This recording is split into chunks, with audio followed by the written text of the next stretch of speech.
Welcome to another live edition of Blacklisted Radio. It's good to be here. Good to be with you. Thank you for tuning in to this live edition. It's the 4th day of March 2018. I'm your host, Doug Owen, and you can go to my website dedicated to this show, blacklistedradio.com. We have accoutrements free on the house, exclusive content, an interactive chat room where you can hang out with the ambassadors, trolls, and myself during the live broadcast that you can find at republicbroadcasting.org at 9 p.m. Central Standard Time. Also streaming in a variety of formats all over the place. And we usually put it on YouTube when I'm not too lazy. Like last week, I lost some of the audio and was going to go to the archive and go to our illustrious producer, Ken, to go and get that. But it just didn't happen this week. It was really busy for me on a personal level.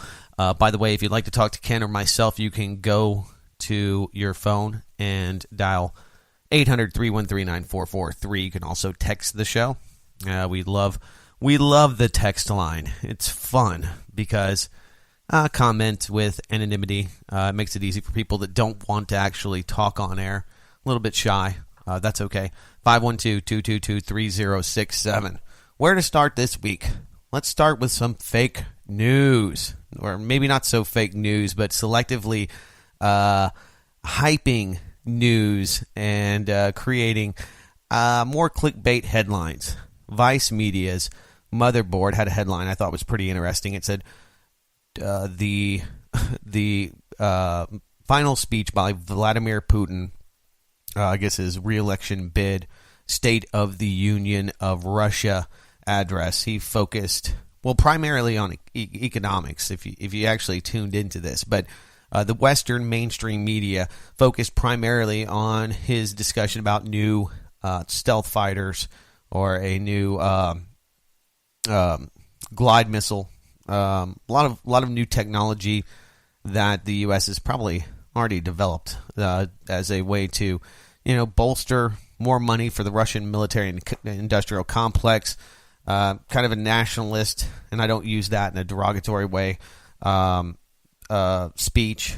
I mean, if you look at Donald Trump's, it was pretty nationalist, and even Barack Obama's could be considered that. So I'm not using that word to, equate to fascist, but plenty of crony capitalism coming out of the Soviet Union, no doubt about that.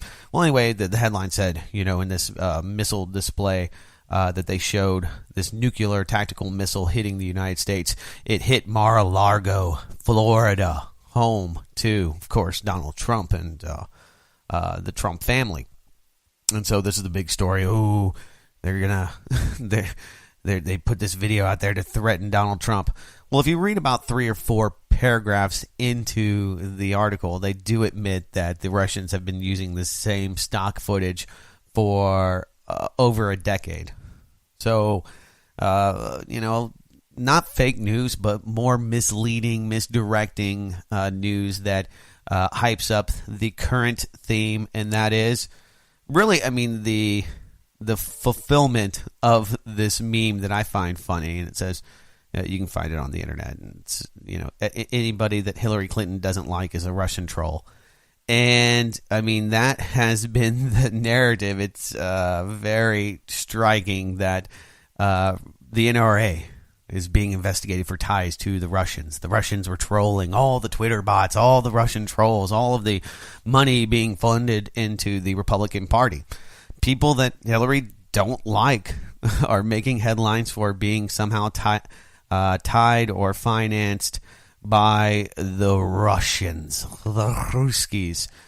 Jared Kushner took some heat this week for some of his alleged dealings, and of course the tariff on aluminum and coal, steel, one of those other commodities, was laid bare by Donald Trump.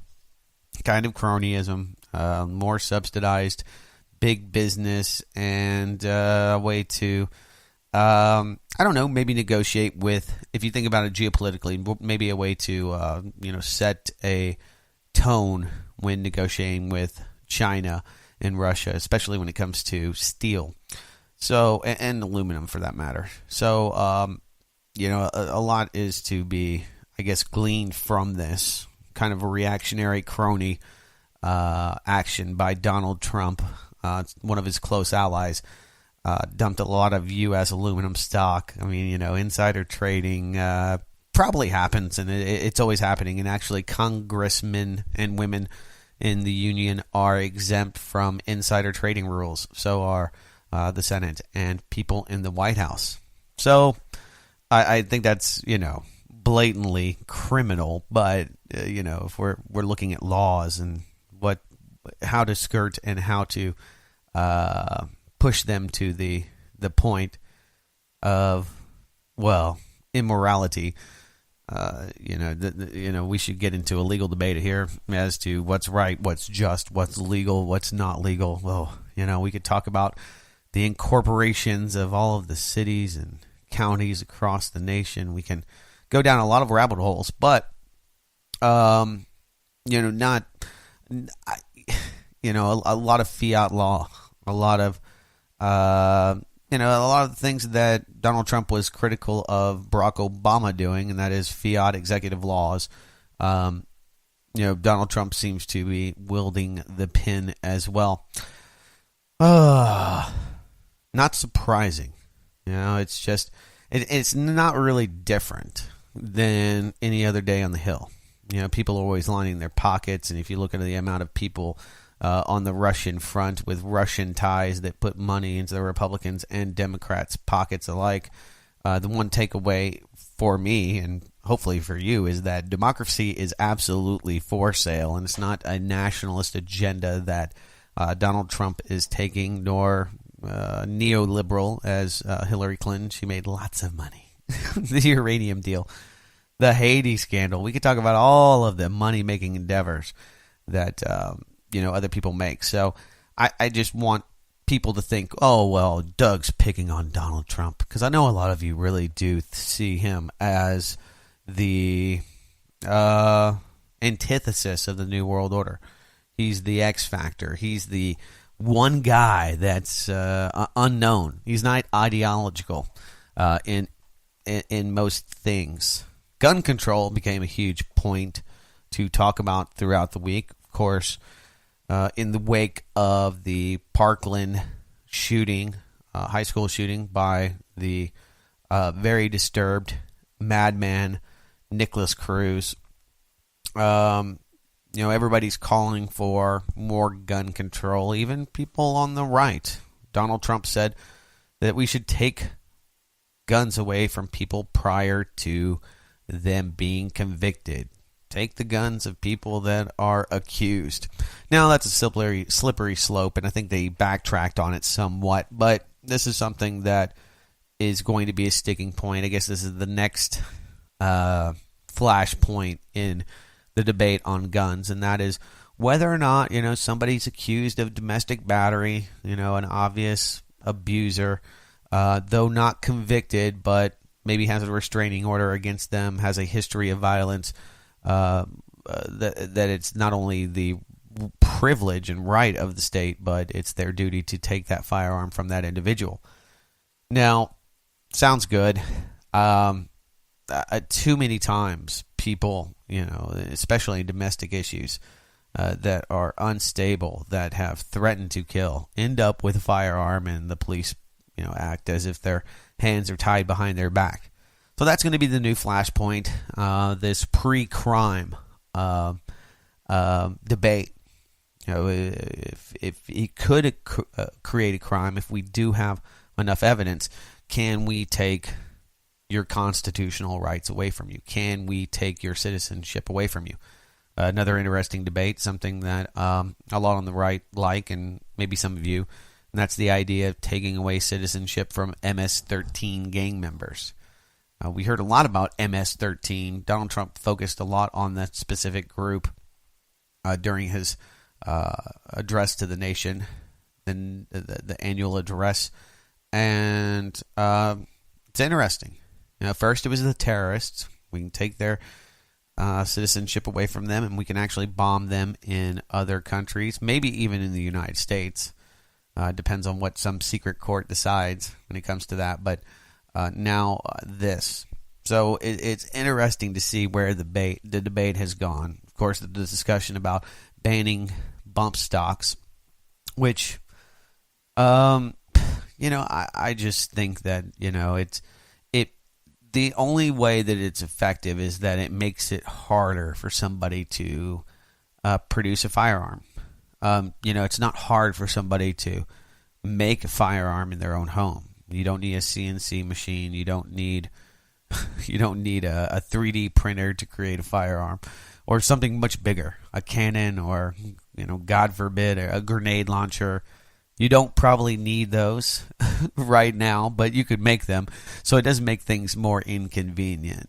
Smaller magazines make people purchase more magazines or find one on the black market. Down in Australia, they had another gun amnesty deal where they basically say, hey, bring in your guns that are illegal, because you have to be a dealer to own one, and we won't prosecute you. And I think each and every time they have one, the stakes and the penalties get higher and higher for this illegal ownership of a firearm. And 57,000 guns were turned in. So that just goes to show you the small percentage of guns that were turned in is, a tenth, maybe 8% of the ones that are still out there. So the only people that are really prohibited from having guns are the people that don't have money and follow the law. Anybody that has a significant amount of money that would like to engage in criminal activity has one. And far from what people believe, there's still gun violence. There's still gangs in Melbourne. A friend of mine, Sean, that has a micro that he broadcasts this show on, Down Under, talks about it. It's, the left hails this as one of the archetypal examples of how society can be better once we take legal gun ownership away from the general citizens. So we could talk about gun control. I mean, the government doesn't do a good job controlling very many things that are illegal, and I don't think they would do a good job with that. They just make more regular law-abiding citizens, for the most part, into criminals. Same thing with the drug war. People that are not committing crimes or aggressions against others, not taking property from others, find themselves in the cell working for a private company that lobbies and pays lots of money to people like Jeff Sessions. Funny enough, some of the stories that I think are, I don't know if they're worth sharing on the show, but I was tickled by is this this headline that it's clickbait. It got me to click on it. Jeff, where is Jeff? Oh, I got it in my starred articles. Find Jeffrey, old Jeff. These stoners figured out a way to get high with Jeff Sessions.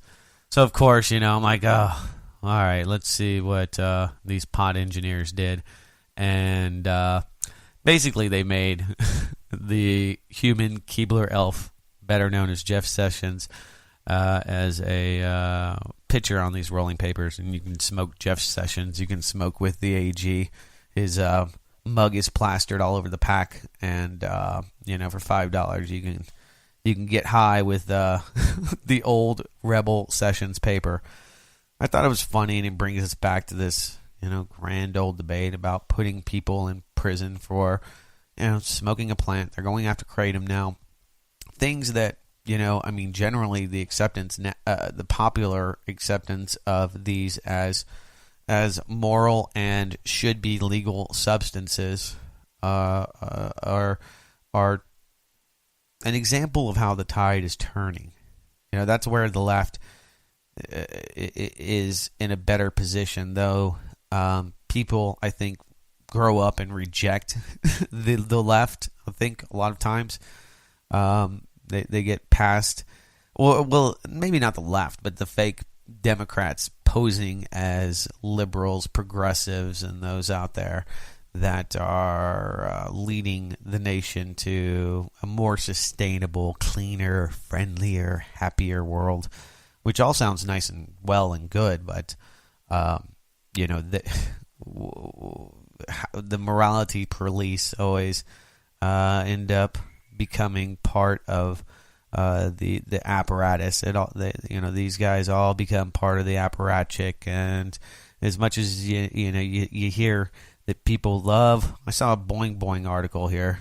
College campuses, college students love free speech more than ever. Only racists are less tolerated. It's an interesting dynamic. It's okay to talk about, I don't know, just about anything, but you can't talk about white supremacism. And it's not even really white supremacism. That's almost a misnomer. There's very few people that are white that believe because they happen to be of European descent that they are somehow intellectually, physically, whatever it is, more superior than other people. Now, there's lots of people that have, I guess, cultural beliefs and believe that certain cultures do this. White guys can't jump. They can't dance. Black people are funny.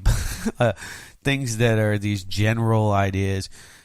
Jewish people are stingy. Jewish people control the world, and they all work together against, this group or that group.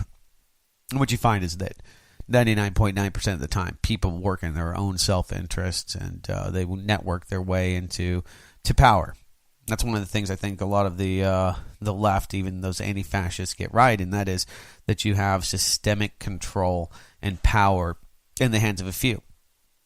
And sometimes, whether it's men dominating a certain field or women. I mean, I've been in mom and pop companies that were dominantly women ran, and they had a complete bias towards filling the halls, filling their company with females, which isn't a bad thing. It's just a preference. Somebody might say that that's racist or sexist. I think if you have a black-owned company and you enjoy working alongside other people that have more cultural heritage towards you, yeah, it kind of sucks. It's not necessarily fair. But people will say, a lot of the people on the left say, well, there is no racism against white people. If you have a company that's primarily black-owned and they are prejudiced against you because you're white, then that's not racism, because systemically or historically, those people don't have power and control. We started getting into these nuanced reasons why it's okay to oppress other people, and that's really the genesis of all of it, is that whether it's God saying that these people can be oppressed because they don't believe, or these people are expendable because they aren't part of this group or this religion's slightly different, usually with all those Abrahamic religions. It's a way to minimize other people. Interesting thing that's happening in South Africa. Mainstream media won't touch with a 10-foot pole is this petition to allow white South African farmers to immigrate to the United States. It may get some traction in Breitbart and a few other media outlets, but in South Africa, if you don't know the history of the takeover, the take back of South Africa, you can read about it. There's plenty of great documentaries. Watched one recently on PBS about this transition. But the court has now ruled, one of these courts, that black people can take, the government can take farms away from white people. The current white people. Not the old oppressors, not the people that owned slaves, not the people that were there generations ago, but the current people that happen to own property. It is unprecedented, at least in modern times, and it's unheard of in the Western world, but for some reason the Western media doesn't want to focus on it. We'll talk about it more on the other side. Your calls are welcome, 800-313-9443, right here on Blacklisted Radio. The media likes to talk about Hitler. That's because, well, there's a lot of Jewish people in the media, and they don't like Hitler. But not too many of them talk about Leopold II of Belgium, or the Butcher of Belgium, killed over 10 million Africans during his reign. And you could try to compare him to his contemporaries of the time, but killed a lot of people. And it wasn't too long before Hitler that this madman was killing his way through the Congo, collecting ivory. I mean, you just look into the history and you're like, wow. I mean, this guy was real evil. But we don't hear about it in the mainstream media. It's not of interest. Leopold, maybe it's just been so long that nobody cares anymore.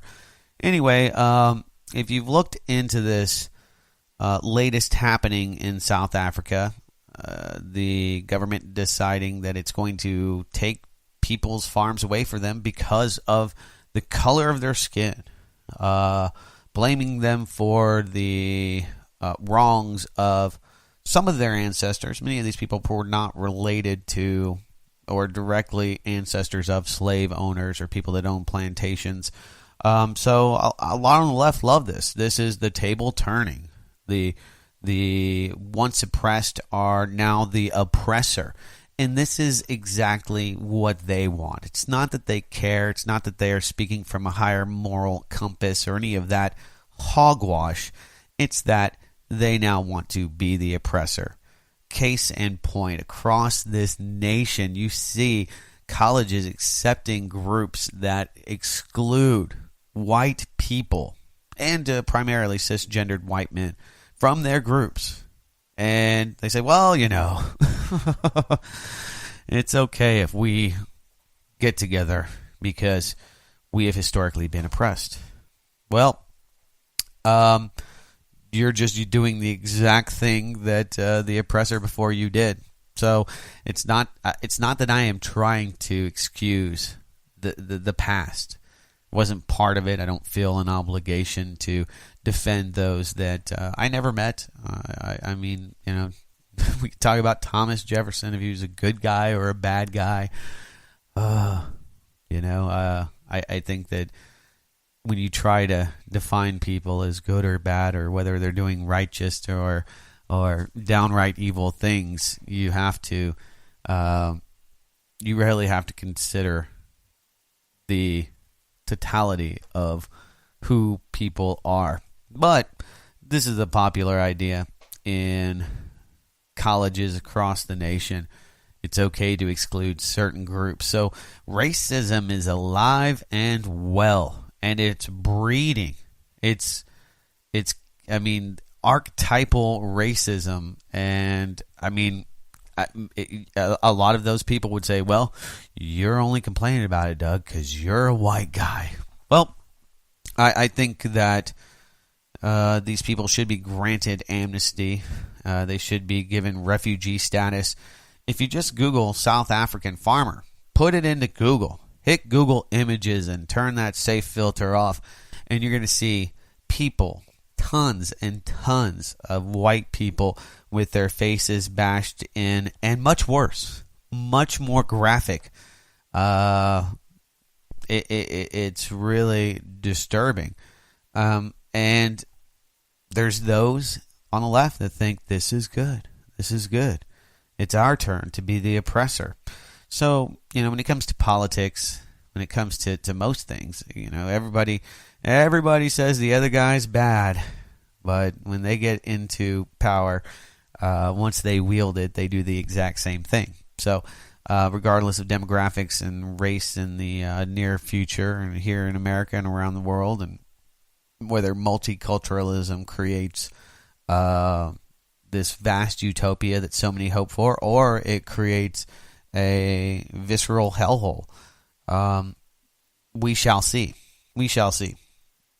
But people are so divided, so confused about morality. And that's the thing that I can't fathom. It's how you can escape morality to justify what it is that you want.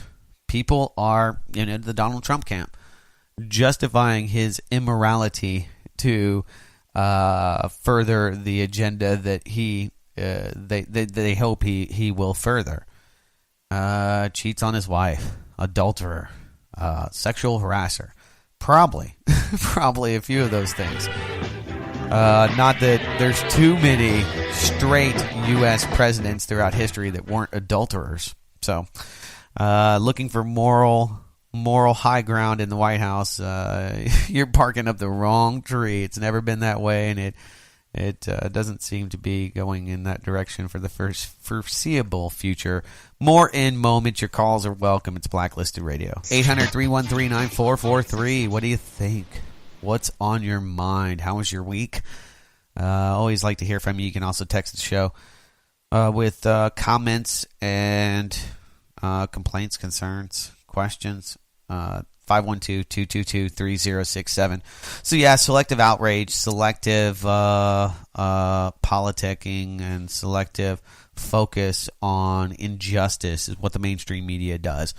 It's not all fake news. It's just the talking points and things that they would like you to focus on. And this is not one of them. Talking about genocide, because this is considered, what's happening in South Africa is the legacy of Nelson Mandela and all of these wonderful people.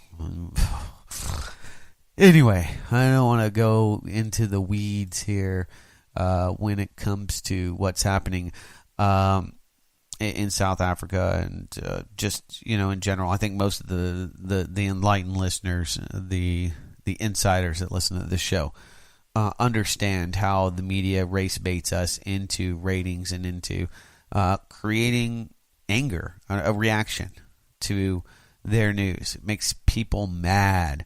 It gets people like myself, when I watch it, somewhat elevated, and just because of the stupidity. And that's kind of the dynamic of media. If you ever listen to a radio show, most professional radio shows will have the color, and then they'll have the analyst. They'll have the guy that says the things that are contrarian, and then you'll have the guy that's talking to the base. And the contrarian guy gets roasted by the callers. If I had a dummy on here that was talking about how gun control was going to bring about a utopia, I would have 100 callers on this show right now. I've done it before. It's pretty easy. I could put the phone number on Twitter and put hashtag gun control, speak out, and it would. And I have, when I'm lazy, I have done that before. And people come out of the woodwork that I don't hear from, that listen to this show just to debate that person, to try to correct the record. Can't let that pass, Doug Owen. I have to call in.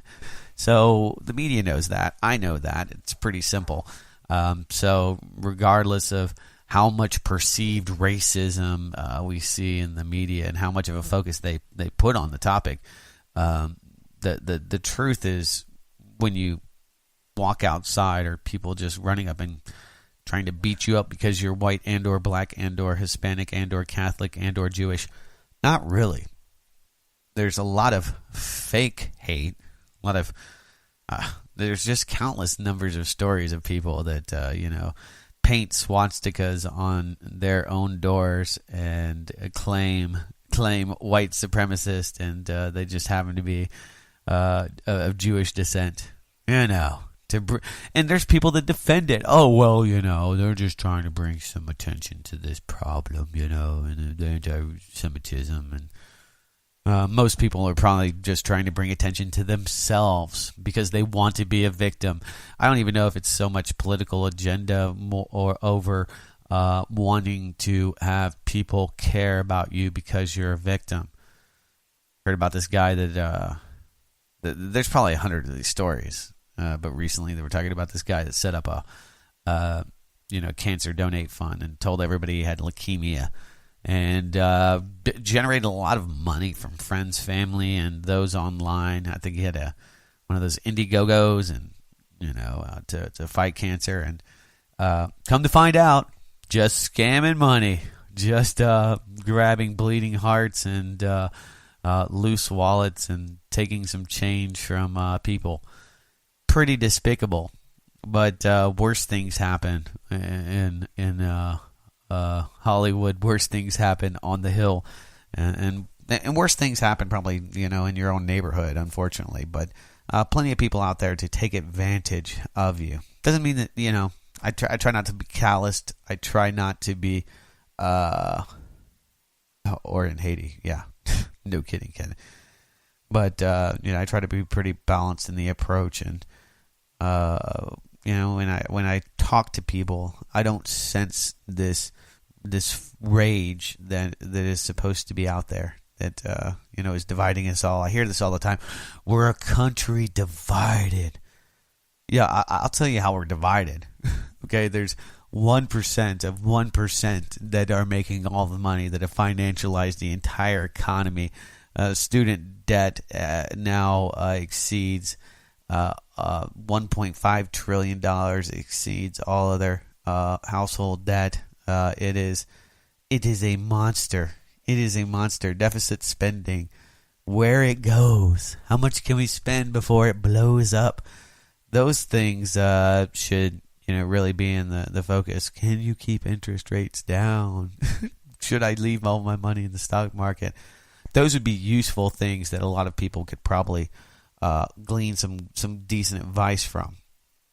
Another story that was swept under the rug, Hillary Clinton and a lot of others in the Democratic Party don't want to touch with a 10-foot pole, is Seth Rich's parents, alongside many others, have said now that he was the DNC leaker. There's forensic proof positive that these files did not get shared over the internet. They were not taken by a Russian hacker, the Dancing Bear Group, or any of the other groups that you find across the pond. But it was with undoubtedly a USB stick, which means somebody had to physically be there to take those files. And many believe, including the parents of Seth Rich, that he was the leaker to WikiLeaks. Julian Assange has intimated to some and has hinted publicly that Seth Rich was the leaker. Now, of course, we hear about the Russian hackers, and they hacked democracy, and they had the Facebooks, and they had the NRA in their pocket, and they were making people feisty by talking about gun control. Not that you have to be a Russian to figure out that if you want to get Americans riled up, you have to talk about gun control. Let's talk about Dana Loesch. Let's talk about all these people that made headlines this week. Let's not. Let's talk about Seth Rich's parents. Was listening to the Still Report, Bill Still, who did one of the first documentaries that I saw, or he did one of the first economic documentaries I saw was his Money Masters, and it's a great film. Really explains how debt is, and debt notes, U.S. Federal Reserve notes, are debted into creation.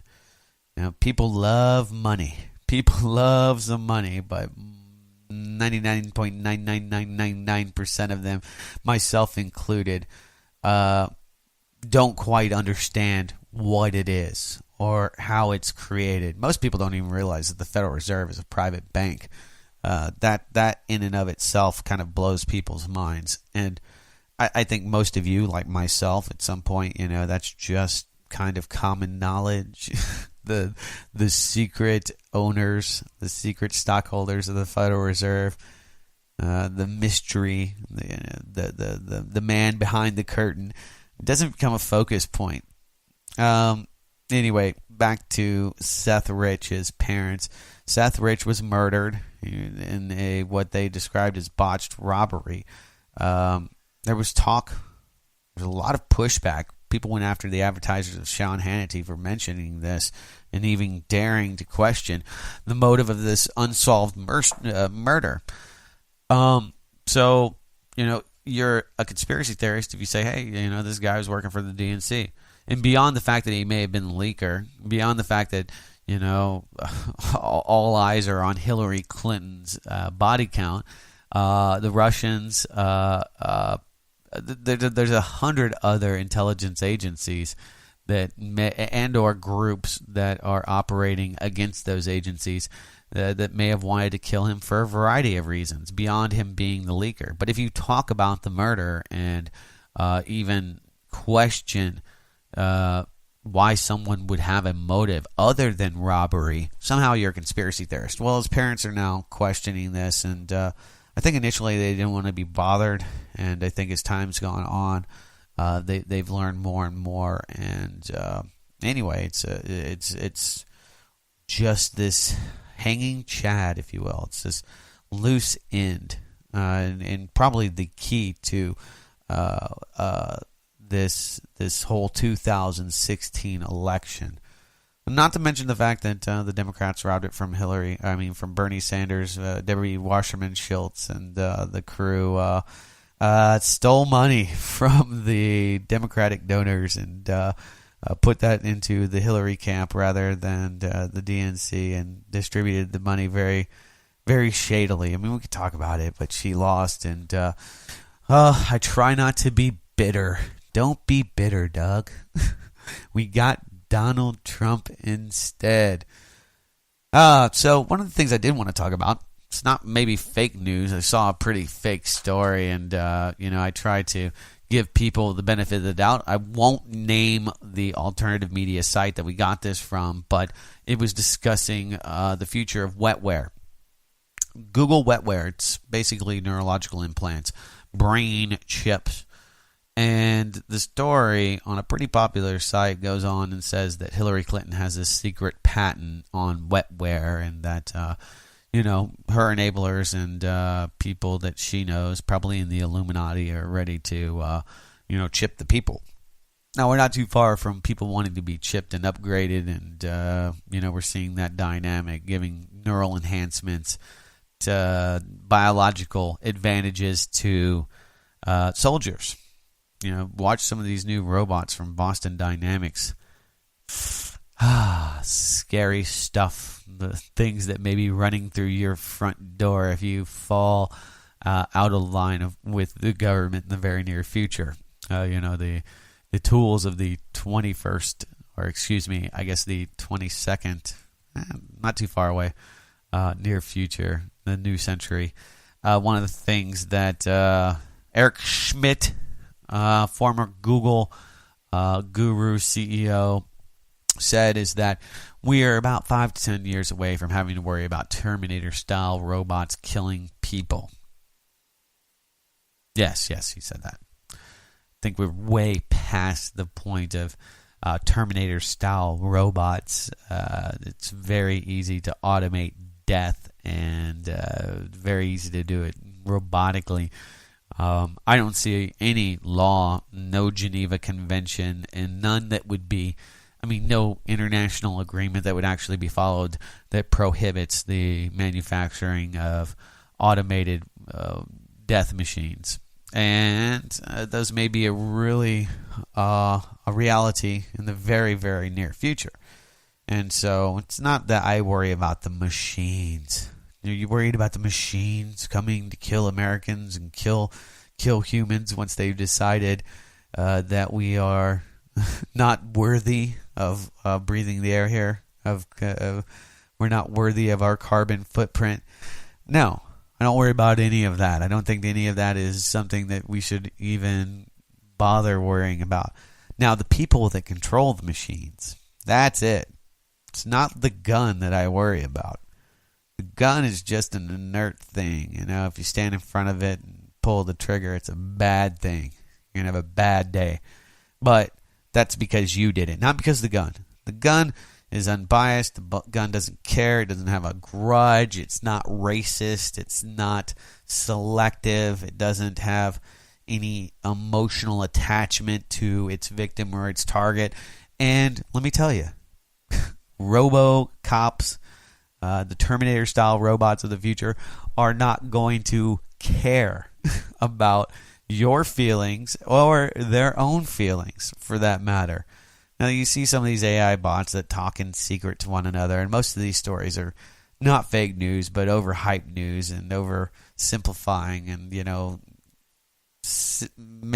sugaring it up and making the story a little more sexy for the reading audience. But wetware is definitely an interesting direction. Now, the story here that sent me down the rabbit hole, because I was not aware of the wetware term was interesting, and trying to debunk the Hillary portion was, pretty easy. But when it comes to the next advancement in the biological, synthetical world, it's upon us. If you didn't hear the big story, where it's all going, Barbara Streisand spent $50,000, I think in South Korea, maybe in China, somewhere in Asia, to get her dog cloned. Now, I'm not I don't have any feelings about Barbara Streisand personally, but when you have just stinky, oozing amounts of money coming out of your ears, you can do whatever you want. And $50,000, that's a couple bucks to you, maybe. I don't know how sick rich she is, but she's doing pretty damn well, I think. But somebody in Hollywood, like Barbara Streisand, must have seen the movie Pet Sematary. There are consequences to bringing your dead animals back to life, and there may be consequences for you cloning your pets, and that is, they look just like your pets. They have the same DNA of your pets, but they have no soul, and they wait till you sleep, and they kill you. I don't know if that's going to happen to Barbara Streisand, but I'm going to go out on a limb here and make that prediction that one of her Pomeranians or whatever it was that she cloned will come back to haunt her. I don't know, man. And it just shows you how attached people can become to just about anything. I mean, there's one of my dogs that I think about that passed a few years back, and I could talk about a lot of human beings that were very inspirational in my life that have passed, and I can do so without a tear. But when it comes to this dog, I won't even say her name. The dog's name cannot be said here on the show, otherwise I will tear up. I can't get over it. My dog is probably the most influential person. I mean, they're not people, but friend that I had for many, many years. Many people will betray you. Many people will borrow money and you'll never see them again. Good dog. It's hard to beat. But anyway, even her, I would never consider cloning, because I have watched Pet Sematary. We're under attack, folks. Under attack. That is what Alex Jones said to the millions, I guess, people that watch his videos on YouTube. YouTube went after Alex Jones for one of his fake videos, according to them, about David Hogg possibly being a crisis actor. I didn't watch the video, and I doubt, I don't want to indict Jones or say what he was saying. I don't really know his opinion on the Parkland High School shooting. If he thinks it was a false flag, that this is a way to steer attention away from the Trump agenda, I don't know. But we were talking about racists and how they can be excluded. Now, hoaxsters. This is a new term. Hoaxsters. Anybody that says things that are not obviously true, like real world events didn't happen, are dangerous. And I wondered, at what point did they go after the flat earth people? Because they're one of these kind of very minimalized groups of people that are easily labeled conspiratards, labeled wackos, nut jobs, tinfoil hat wearing bat heads. Those kind of people, them. And, though I don't follow or subscribe for a lot of obvious reasons to the flat earth theory, and that's because I've been out on 13, 14 miles on the Gulf and I've seen the arc. Tops of 7 or 8 story buildings cannot be seen, or the bottoms, the bottom, 5, 10, 15 floors on some of these buildings can no longer be seen across the water line. It's not because the waves are going up 30 feet. It's because there is a curvature to the earth. So just one of many anecdotal reasons that I dismiss flat earth, because I've seen it with my own eyes and because I know how to shoot stars. And I did that in the Navy as part of my training, my navigational training, to work on a bridge on a destroyer. You have to be able to shoot stars. You can triangulate them and find your pretty close to exact position. If you have to do that, though, you're in a very bad way.